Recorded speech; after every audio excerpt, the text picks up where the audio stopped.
Hey, everybody. Welcome to another episode of Courtside with Beilinson Tennis, part of the Tennis Channel Podcast Network. We are so happy to have with us, with what we hope is the first of many episodes, with my new co-host tonight, Steve Flink. As many of you know, Steve's a sports journalist who has been a columnist and editor with such magazines as World Tennis Magazine, Tennis Week, and he's also done a lot of work for the Tennis Channel. In 2017, Steve was elected to the International Tennis Hall of Fame in the contributor category. We've had him on a couple times previously. I think I must have caught him in a lapse of judgment when he agreed to collaborate with me going forward, but I am thrilled Steve agreed to do it. And it is my privilege again to welcome back to the pod, Steve Flink. Steve, I'm looking at you now. You look great. You don't look too sleep deprived from Australia. Well, all I can say, David, is it's the first lap. There's been no lapse in judgment on your part. I'm happy to join you on these podcasts. Should be a lot of fun. It's not a lapse of judgment on my part. It may be a lapse of judgment on your part for agreeing it, but whatever it is, thanks so much. um, just a kind of a description of what we will. Steve will be joining me a few times a month, and we'll talk things, all things tennis. Now there'll be sometimes when it's just me with a guest. There may be times when Steve and I have a guest on. So again, it may not be every week, but a few times a month. Steve's going to hop on with me, and we're going to discuss the tennis world and whatever it is we feel is relevant going on at the time. So with that, we are recording. I don't know how you define it, the day of or the day after the men's final in Australia, where Novak Djokovic just collected his 9th Australian Open, which is crazy, and we're going to get to that. But I want to start with a few things that led up to this Australian Open. And God bless Craig Tiley, because that guy has not slept in 6 months. And for us Chicago people, we know Craig from the University of Illinois as a national championship coach for the Illini. The people that I know surrounded the programs say nothing but such great things and such high remarks for Craig. There was a great article I posted on Twitter about Craig, talked a little bit about the stresses that he'd been going through. He actually sent his wife and his kids away during this time for a vacation, just because he knew he'd be no good when he got back at 2:30 in the morning every night. But, unbelievable effort by Craig Tiley and his team. Oh, absolutely. He did. It was a yeoman's effort because there were so many obstacles and players getting on those planes and having to quarantine because people had come down with COVID, and then dealing with for all those weeks and putting it all together. It was a really phenomenal effort on his part, and all of Tennis Australia for that matter. For sure. And we'll start with the strict quarantine, right? Players arrived there. They could leave their room for tennis and fitness. I believe it was up to 5 hours. But then there was an even stricter quarantine, as you kind of alluded to. Certain people on the plane tested positive, and those people were not allowed to leave their room at all, including women's finalist Jen Brady. That must have been unbelievable, being locked in a hotel room for 14 days, no escape. And yet she didn't complain about it at all. She seemed to be able to find a way to put it in a positive light and just enjoy herself and relax in the room. And then for her to, as you say, then to come out of that and come all the way to the finals before losing to Osaka was a remarkable on her part. She's a very bright personality for the women's game. They're lucky to have her. Yeah, 100%. And now we go a few days before the Australian Open starts. A hotel security guard test positive where like 600 players were staying. So then they had a massive test of all those players. Thankfully, all those players, their test came back negative. Now, this is all before the tournament first ball. It's just remarkable. Remind me a bit, David, of somewhat of what the U.S. Open went through last year, where there was some, the Cincinnati and New York followed by the Open, and a few little cases early on, I guess, coaches, and they definitely had some scary moments along the way, and yet the tournament came off like clockwork. And I feel the same way about what happened here. I mean, imagine if one of the leading players had suddenly come down with it and it started spreading, but they did a remarkable job. And same thing with having the fans gone for 5 days, then coming back again at the end was a really terrific way to complete the tournament. Yeah, we're going to get to that. So I want to talk just a couple things on the first week, because the first week, it seems, 3 months ago, but I want to talk to you I want to hear your thoughts about two of the Aussies. And we've talked a lot about tennis, and I really haven't dove into this topic with you. But let's first start with Tanzai Kokonakis, who is such a talent. He's only 24 years old. You remember a few years back in Miami, he beat Roger Federer. I think it was Sure do. I first or sure second round. great. Roger may have had a bye in that. He's been so injury prone. I've saw him play at the Winnetka Challenger, which is 25 minutes from my house a couple of years ago. Played great. He had to pull out, I think, of his semifinal match. He's just been snake bitten by injuries, but he battled Stefano Tsitsipas for 5 sets. It was great to see him back on court. It was. It would have been a terrific win for him. He's very entertaining, and you do feel badly for him. I don't think I've seen a player at his level be permanently injured the way he has been, and yet keep fighting back and keep coming back to play. And I'm sure even though he lost the match, it must have been gratifying to be out there in that setting and nearly beating a guy who's been in the semis before, and it turned out was on his way to the semis again. And with there were fans still in the arena for that match. So to have his hometown fans see him play like that, such a thrill. And then the other Aussie that I'm going to throw out there, and everybody knows who this guy is Nick Kyrgios. And, he beats Humbert, great match, 5-setter there. Was it 5 sets? I forget on Humbert. It was a 5 sets. May have been. Yeah. But may have been. But then he played the match of the, many say could be the match of the tournament in Dominic Thiem. And, Nick could have won that match. And people said they should have won that match. I mean, he wins. I would say, sorry to interrupt. That's exactly what I was going to say. He should have won the match. And you're up 2 sets to love with his serve and chance to break point in the start of the third set that he said he thought the match would have been over in like 25 minutes had he won that. But then you got to give yourself more chances. You still got to put it away, even if it's going to be 4. But once it went to a 5th, I think it was too much of a war of attrition, and those circumstances favored Thiem. On the other hand, David, the poor Thiem, I think, was surprisingly destroyed by this match. He had nothing left when he played Dimitrov. I was surprised. Thiem is one of the fittest players out there, and I thought he would have his day off. He'd recover. He'd be fine after Kyrgios, and he really wasn't. He was a shell of himself. 4-4 in love he went down, and I was sorry to see that. So that was a sort of a TKO for Nick Kyrgios. It was, and I think Grigor had his own bad luck as the tournament went on, but he owes Nick a free dinner or two because he got through Dominic pretty easy because of the physical toll of the Kyrgios team match. I want to go back to Nick for a little bit, and the reason why he has so many unbelievable first week matches and slams is because his ranking isn't to what it should be as far as his talent goes. And, Nick has said in previous interviews that he has almost self-admittedly stated that he doesn't think he can win a slam just physically, his body going 7 matches every day, every other day. And because his ranking, again, is not as high as what it should be, he plays these unbelievable matches against these high ranked players in the first week. And to me, it's almost like, I don't think he cares whether it's in the first week or the second week. He loves the entertainment part of it. I want to hear your thoughts on Nick Kyrgios. Well, I think you sized that up well. He loves playing the best players.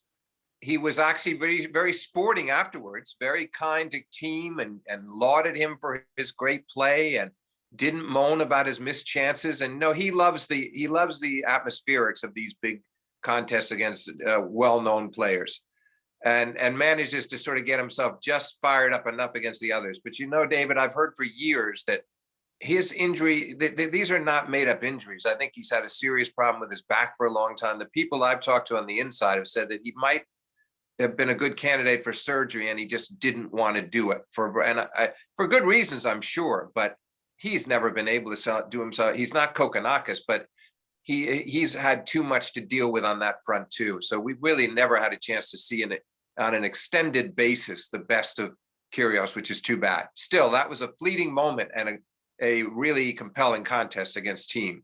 Awesome. Yeah. And then that night, Djokovic and Taylor Fritz started a little bit later. They're in the middle of their match, kind of more towards the tail end of that match. Djokovic is dealing with his, abdominal injury. And with that, you have a 5-day lockdown go into effect where fans have to leave mid-match. I mean, we've never in any sport, have you seen anything like this before in history? Oh, no, and I have to say, not to far be it for me to question the officials in the Australian Open who did a magnificent job, pretty much an impeccable job. I'm a little baffled that they couldn't have allowed that crowd who were sitting at the Djokovic match say, as soon as the match ends, you must leave, as opposed to making them leave mid-match. I thought that was too bad. I'm sure they had very good reasons, David. They probably make me look like a fool for saying that. But from a distance, that's how it appeared. It was a shame that they had to leave, and then kind of weird for the players. And then when it all ended, Djokovic, who'd had the injury, the abdominal injury occurred when he was up 2-0, and they were 1-1 in the third, and he eventually wins in 5, and was so relieved. And here's this dead silent court, nobody around but him and Fritz, and he screamed out in utter relief, because I think he honestly thought he wasn't going to get through that match. He was really in a lot of pain. And of course, that extended. He was managing to take his days off after that. But that was a dramatic moment in the tournament, the battle with Fritz. Yeah, for sure. I'm just so odd. Like I should say a pivotal moment in the tournament, because Djokovic had barely enough to get through it after losing the third and fourth sets, and then things opened up for him. Yeah, and I echo your thoughts about, maybe allowing the fans to stay. And I said the same thing to my wife, actually. But again, us being on the outside, there are probably reasons why they couldn't.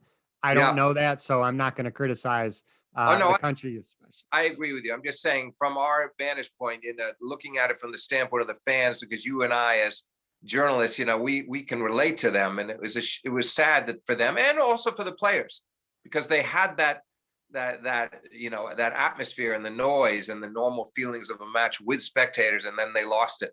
So it's one thing to start the match without any spectators, but to have to complete it that way when you had the best of these fans initially was difficult for both Taylor and Novak.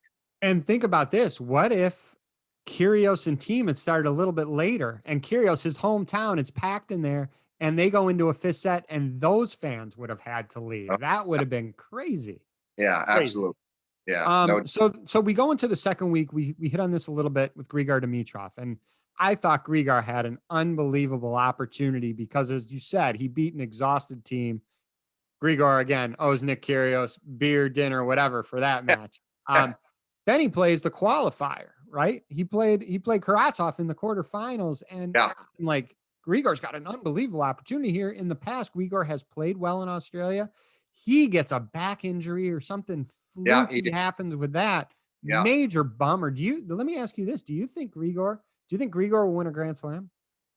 No, I don't. But I thought this was a nice opportunity to be in the semis, and Novak would have known he was in for some work against Grigor. The rallies could have been somewhat punishing and difficult. I think he would have gotten through that contest, but no, but it was a big opportunity to be back in a semifinal again, and for Grigor that matters. So I felt sorry for him. He started off, won the first set of that quarter, 6-2. He was breezing, and then the back trouble started. Unfortunate for him. He's a very entertaining player with the one-handed backhand, a lot of variety off that side, and just a good athlete and very elegant in his way out on the court. So sorry to see it happen to him. Yeah, agreed.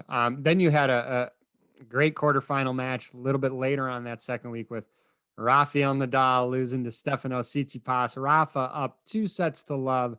Almost never, ever, ever happens. You have that great stat that you tweeted out there. It's only been twice in his career that he's, other than the one to Tsitsipas, that he's lost 2-0, right? Yeah, the Federer did it to him in Miami when Rafa was so young back in 2005, and Rafa was up 2-0, 4-1 in the third, and he eventually lost that set in a tiebreaker and went down in flames after that. He'd sort of burn himself out, which of course we didn't see much later in his career, but nice recovery for Federer. And then the other time was Fanini at the US Open 10 years later, under the lights, night match. But Nadal, the first instance, Nadal was too young. He won the French a few months later, but he was still finding himself, still emerging in a way. And the second case with Fanini, where Rafa was having a tough year, he'd been injured a lot and he wasn't really at his very best, but still shocking that this would be the third time it would happen. And what was interesting here, David, was he so comfortably won those first two sets. He never near losing his serve, and he had Tsitsipas totally at bay, and all Stefanos was able to do was serve his way into a breaker in the third, just to give himself that chance. And surprisingly, Rafa really made some glaring errors in the tiebreak, an overhead, an forehand, a two-hander. He made 3 or 4 crucial unforced errors that cost him that tiebreak. And then it was really never the same again. Rafa suddenly, maybe this whole problem with his back leading up to the tournament, I'm not saying he was in pain again, but he just didn't look as quick, and he didn't look like the normal Rafa, as he would put it. And those sets were close, the last 2, 4 and 5, but it was not the same Nadal that had really dominated the first couple of sets. Still, great effort from Tsitsipas to even beat a Nadal who's slightly below par. That took real courage on Stefanos's part. 100%. Let's switch gears a little bit. We will eventually get back to the latter stages of the men's tournament, but I want to switch gears and I want to talk about Serena Williams, because a lot of the talk on that was number 24, right? This could be it. I will say this about Serena. Watching her these 2 weeks, her movement was so much better than it has been the past couple of years. Her defensive skills were unbelievable. And one thing that I've noticed, it's been frustrating to watch the last couple of years on her backhand.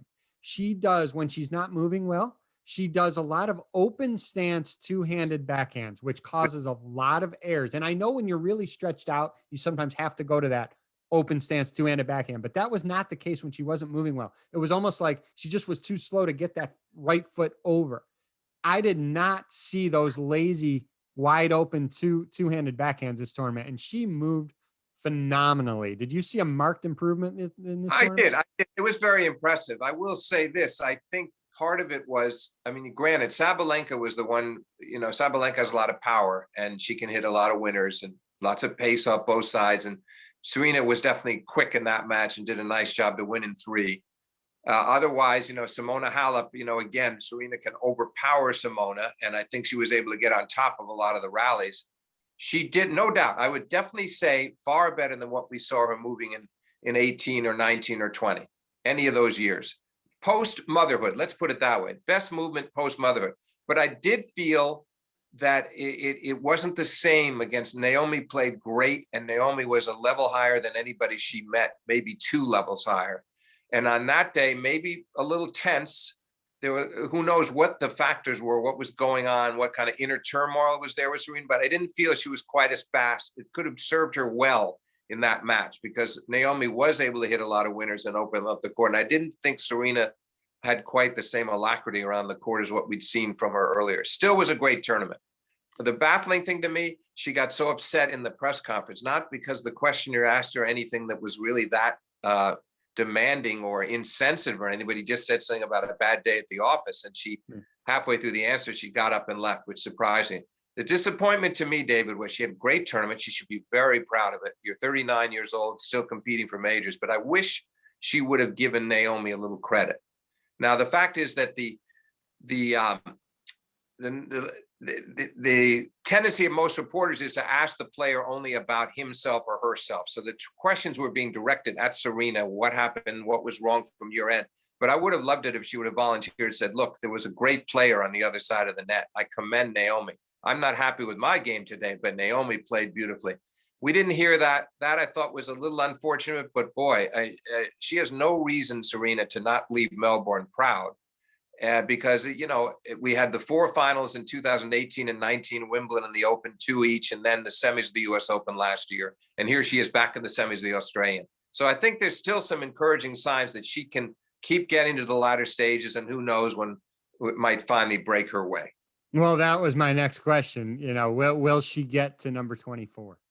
Yeah, I still say the odds are slightly against, but I would not want to be betting a lot of money on that. I would not want to be putting my reputation on the line for that because she's such a supreme competitor and so prideful.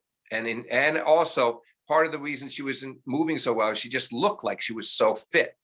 I don't know, it was some special training she did in the offseason. There are probably a lot of factors, but she's in the condition. She doesn't look like a 39-year-old by any means, any more than Roger does. So I just think that that's all there. My concern is that there's all these different players. There are 4 different players beat her in those Wimbledon US Open finals. Naomi was one of them, obviously, and she repeats it in the semis here. And then there was Azarenka at the US Open last year. So there's a wider cast of players that can pick her off on their given days now, even when she's been on a good run. So I say the odds are slightly against, but only slightly. Solid point. It's, it would be something else if there was only one player that was kind of in her way. There's a handful, at least a handful now. So solid point there. I want to talk about the final between Jen Brady and Naomi Osaka. And, this was a rematch of the 2020 US Open semifinal, which for me and a lot of others, that was a sensational match. That level of play in New York was insane. I felt it would be hard to match that level from both players because it was so high in New York. 2 common themes came out of that match when I was thinking about it. And the first common theme is you see this a lot. A champion, whether it's any sport, when you go through a tournament, you always have that one match game, whatever it may be, that, you're really struggling. You probably shouldn't have got out of it, but you did, and you got through it. And something happens where the pressure eases or whatever, and you lock in and roll the rest of the way.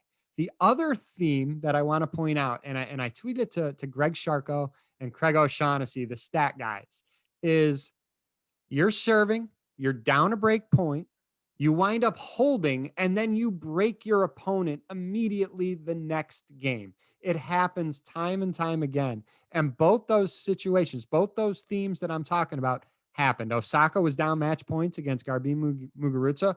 Probably shouldn't have gotten through. She did. She wins the tournament. And then again, the juncture change in the final with Brady at 4-4 in the first set when Jen had break point, didn't convert. Osaka holds 5-4. Boom, Osaka breaks Brady right away. It happens so many times. No, you're right. It's not uncommon. I think that in the case of the final, and Naomi had the early break. Jen got back and then nearly broke her again, had love 30, had chances 30-40, but she couldn't seal it. And then the next game, the pressure's back on her. And that's one of the other factors, getting back to your point. In the case of, say, Naomi against Muguruza, you're 3-5, 15-40, serve an ace, force an error, hold on. And now you go to your chair at the changeover, and poor Muguruza is thinking, why didn't I put her away? I should have done it. And you can't get that out of your mind. That's even harder than if somebody breaks back to 4-all or something along those lines. At least you just move on. You don't have time to think. The changeovers give you too much time to think. I think it hurts. But I will say this, David, I just feel that it wasn't an accident that Osaka beat Jen Brady more decisively this time. And that's no knock on Jen Brady. I just think that Naomi is fully coming into her own. And I think she played a level higher than she did in New York and made Jen start pressing more than Jen did in New York. And that was the difference. I think she put her under a lot more pressure, and it was a first-rate performance. And once again, Jen was down 2 breaks in the second, got one of them back, made it interesting. But Naomi was just too good. Naomi has 7 titles. 4 of them are slams. I'm no mathematician, but that's better than a 50% clip. I mean, that's pretty damn good. And she's got more in the, every indication says she's got more in the pipeline coming. I think so. And she'll start getting in the habit of winning a lot more regular tournaments as well. She'll also get much better on grass and clay. She just doesn't have that much experience yet. She's had more experience on clay than grass. It will come. She's too good an athlete and too good a tennis player not to adapt herself to the other courts. But meanwhile, on hard court, she's just been phenomenal. And now this is the second time she's won 2 majors in a row, because she didn't go to Roland Garros last year. So for her, this was 2 majors in a row, the US Open and here. And it's so commendable. And you see her growing into her talent, and you see her actually embracing the role of embracing the pressure and saying, second place is not good enough. That reminded me a lot of Pete Sampras, what she said, that people don't remember who the runner-up was. The runner-up's name doesn't count. You don't see the runner-up's name on the trophy. You see the champion.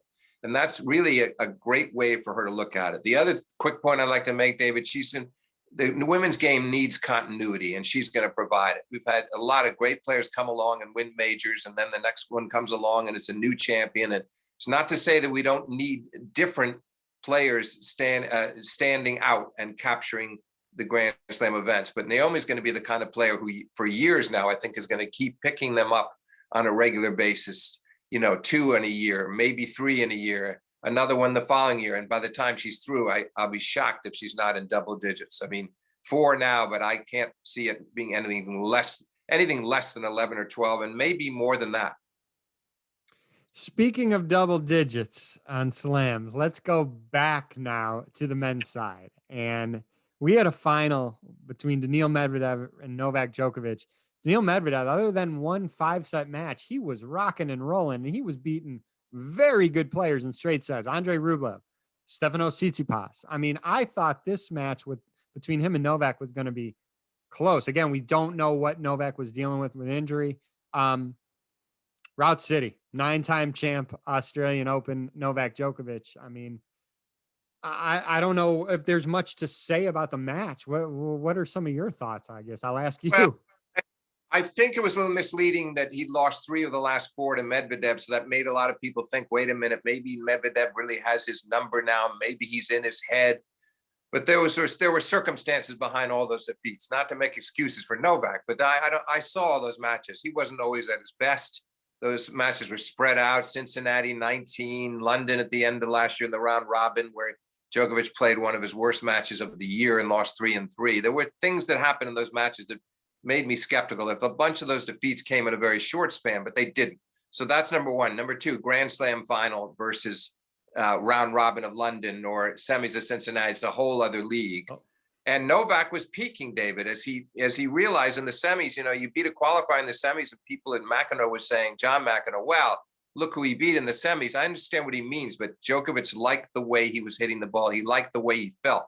And you could see from the Raonic match, which is the one after Fritz, to the Zverev match, which was a very well-played match that he also won in 4, just like he beat Raonic, to the qualifier Karatsev in the semis, all the way to this final day. I just felt like he was getting better with every match. So I think he came in so determined. Plus the other factor, David, is that he had that unfortunate incident at the US Open where he got disqualified. Then he lost very badly to Rafa in the finals of the French after that one. I think his mind was still a little muddled by what had happened in New York. And now he was back at his best and trying to make amends for that, because you would have thought that he was going to win the US Open last year if that incident hadn't occurred. So he did a tremendous job to overcome the injury, the abdominal, to peak for the final today. And I think it all turned at the end of the first set. They'd had an exchange of breaks early, 3-love for Djokovic, 3-all, Medvedev comes back. And then at 5-6, Djokovic managed to squeeze out one break to end that set. Then he came from a breakdown in the second and never looked back. So he wins the last 2-2-2. He played a really first-rate match. I think Medvedev got a little frazzled. We've seen him sometimes sort of come apart and in a little bit of disarray mentally and still recover. He's a funny, moody guy, and then he plugs back in and you see him get back to not missing a ball. But that wasn't possible today, the way that Novak Djokovic was playing. Djokovic played a really excellent final. Yeah, agree there. And we'll just go right now to what everybody likes to talk about, is the race of the most Grand Slams in ever, right? And right now you're 20, 20, and 18. 20 to me is not the magic number, because that's a moving target. To me, it's having Novak thin out that differential. And I thought last year he did not do that, and he missed a golden opportunity that you referred to by not winning the US Open. Without, the way he was playing, there was no reason why you would think he wouldn't have a good chance of getting 18 in New York. He didn't. So now he's 2 behind. You do have the French Open next. Rafa, unless something crazy happened, Rafa's going to win more than one, another French Open at least. So it's not the number 20 that is so crucial. It's again, minimizing that differential between Rafa and Roger and Novak. And the other thing to say about this in this discussion is, not only did Djokovic miss out in New York by getting himself disqualified, which he knows was his own fault, and he just got outplayed in Paris, but the fact was he had won the previous 2 Wimbledons. He'd won Wimbledon in 11, 14, 15, 18, and 19, 5 times. And he was going for a 3rd in a row, would have been, and will do it now this coming year. So he missed out on that as well. That was actually more harmful to him. Rafa hasn't played well at Wimbledon for a long time. Roger would have had a shot, yes. But so he may have missed 2 opportunities. What you're saying, he may have missed 2 opportunities last year. Yeah, he did. So, and then I think the other thing that hurt him was that long semifinal in the semis of Roland Garros against Tsitsipas. So he was up 2-0 in match point with a chance to be off the court and straight, and it ended up going 5. And I think he took a lot out of himself in the process. But look what he did here, overcoming this injury. You know, he sort of made amends on his favorite court. And you're right. It's a moving target, 20. It is. It's unlikely, again, the odds against, I think the odds are less for Roger to win another major than Serena, by the way, even though I think Serena, I go slightly against the idea that she'd win one, but I give her a decent shot. Little less so with Roger, not impossible. So let's just say that he does stay at 20. You're right that it's hard to imagine Rafa doesn't win at least one more French. So then the burden's on Novak to really pick up those Wimbledons and US Opens to add to all these Australian, to his 9 Australian, and pick up his totals at the other 2. And then if for some reason Rafa stumbles in Paris, has an injury, has a shocking loss to somebody else, Djokovic is certainly capable of beating anybody else in that field. And he's also has beaten Rafa once and came close another time. So it'll be very intriguing, especially with those 2, to see how it all turns out. I mean, maybe they're each up there around 22, 23 by the time they're done. There's no telling. You don't know. And similar to what you kind of said with Serena, now that there's not just, maybe one person she has to deal with, there's a handful, every year that goes by, Novak, if he's still trailing, it's not just going to be Roger and Rafa that he's dealing with. These guys are better. Dominic Thiem, Stefano Tsitsipas, Daniil Medvedev. Every year that goes by, it's going to get harder for Novak. So if he's going to make his move, he has to make it soon. No, you're right. And he said it today, it does get harder. It's not like it was 10 years ago. He is going to change his schedule because he's going to break Federer's record in a few weeks for most weeks career number 1. That's meant a lot to him. Now he can get that off his mind and not worry about number 1 as much. It's going to be strictly the majors, I think, in his mind, targeting the majors. So, yeah, but you're right. The Medvedevs, the Tsitsipases, the teams, these guys coming along are going to make it tougher, but they'll make it tougher on Rafa as well. And Novak, that was an important step today, an important statement today to say to Medvedev, look, not so fast. This is a big occasion, and I'm not ready to let you take this away from me. So that psychologically, I think it was a very important win for him.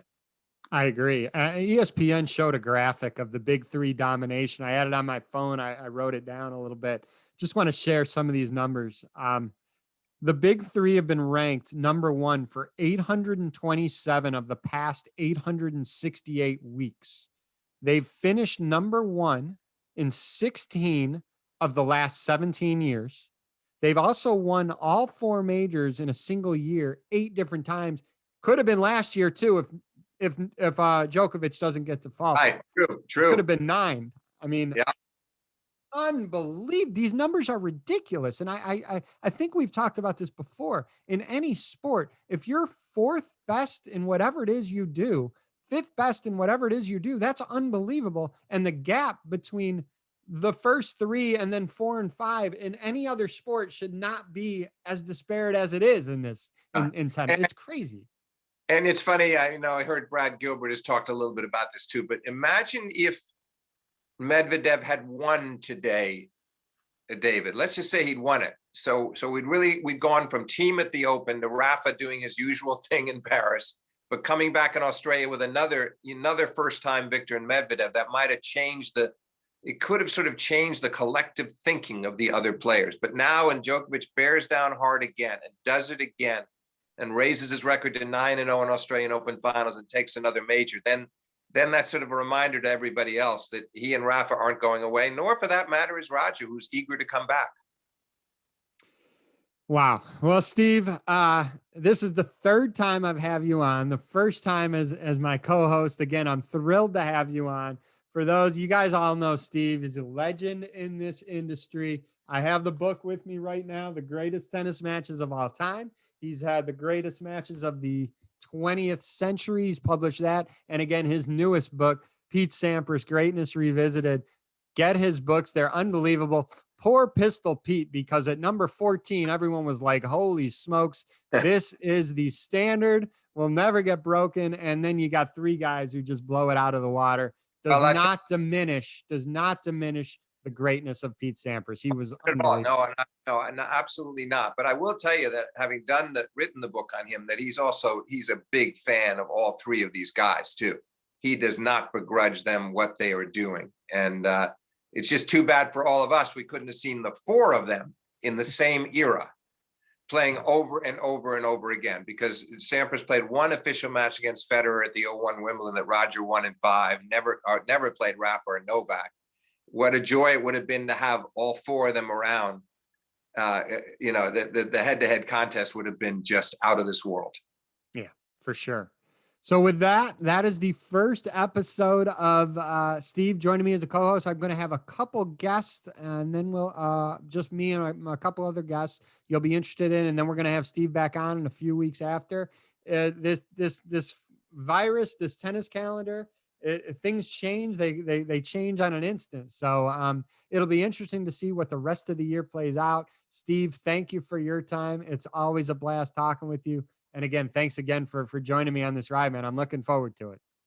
So am I, David. Enjoyed it immensely today. Thanks for having me on. Thanks.